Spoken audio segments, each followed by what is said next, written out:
Mai sauraro idan wannan ne farkon ziyarar ka wannan tasha ka danna subscribe sannan ka danna kararrawa domin ci gaba da samun daɗaɗɗen shirye-shiryenmu da zarar mun ɗora. Martanin musulman Najeriya da kuma musulman duniya gabaki ɗaya akan Malam Abdul Jabbar. Malam Abdul Jabbar bai kyauta a kansa ba, Malam Abdul Jabbar bai yi wa kansa adalci ba. Malam Abdul Jabbar bai yi wa addinin musulunci adalci ba. Malam Abdul Jabbar kuma ya ji a kansa masifa da bala'i wanda a nan duniya da lahira ba zai taɓa jin daɗin abin da harshensa ya furta ba.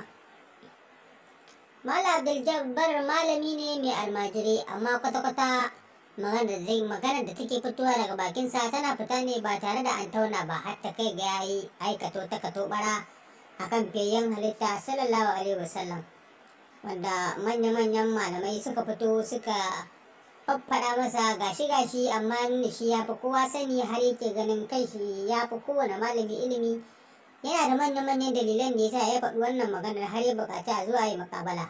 To daga lokacin da abin ya faru har zuwa yau duk musulman Najeriya mai imani da kuma musulman duniya duk wanda ya ji labarin wannan abin da Malam Abdul Jabbar ya yi ransa yana matuƙar ɓaci, wanda har ta kai ta kawo aka gurfanar da shi a ɗakin muƙabala, kuma aka yi muƙabala ya ta kame a ɗakin muƙabalan ma ba faɗi gaskiya ba, ya kamo ya garba da amsa kwaya ɗaya akan duka tambayoyin da aka masa.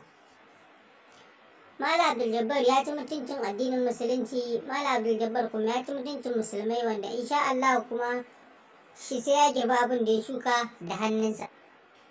Duk da Malam Abdul Jabbar shi ya ji a kansa, a nan duniya zai gani tun kafin ya je kiyamar Allah. Abinda Abdul Jabbar ya aikata wa fiyayyen halitta sallallahu alaihi wasallam ya jawo cece-kuce daga bangarori daban-daban, kabilu daban-daban, kai duk wani musulmi wannan abin ya so samu shirin shi, kuma kowa da albarkacin bakinsa da yake tofawa akan Malam Abdul Jabbar. Ko iya bakin mutane da yawa akan Malam Abdul Jabbar zai wuya ya gama da duniya lafiya, duk da dai rahama ta Allah ce.